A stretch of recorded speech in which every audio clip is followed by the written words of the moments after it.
This train represents one of the fast services linking major towns and cities that provide guaranteed overnight transits of goods for a wide range of commercial operations.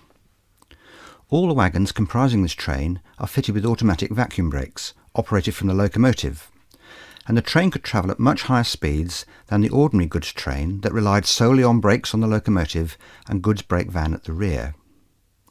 Although speed did not match that of the very best express trains, they were often as good as those of many express services.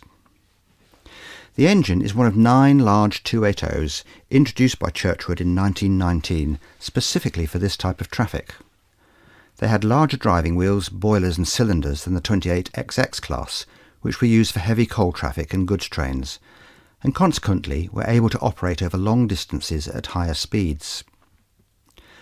There are a variety of vehicle types forming the train, and they are described in detail in this train's webpage on the museum's Friends Place.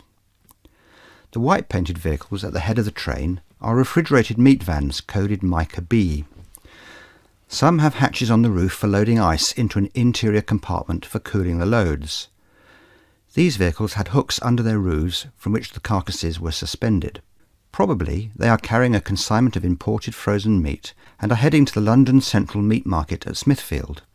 On arrival in London, they will be taken over the Metropolitan Railway via King's Cross and Farringdon to the Smithfield Goods Depot. Pannier tanks used for these trains were fitted with apparatus for use on the underground sections and to operate the Metropolitan signalling system. The following group of vans are known by the telegraphic name of Mink, and those here are Mink A, indicated that they have vacuum brakes. The train also includes an open wagon with its load covered by a wagon sheet. This was quite common practice, as it was sometimes easier to load a consignment into an open truck. Around the turn of the century, many railway companies studied the savings to be made by using larger capacity vehicles. An example in this train is the Great Western's 30-ton load Mink F. This was a larger version of the familiar four-wheeled iron mink van. It was sometimes known as a bogie iron mink.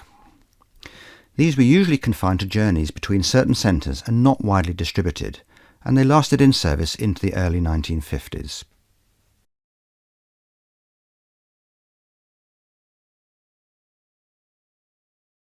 We hope you have enjoyed this short video. We have a lot more from Penton to share with you. Click on the link below to access some of our hidden gems, and do subscribe to our YouTube channel, which we update regularly.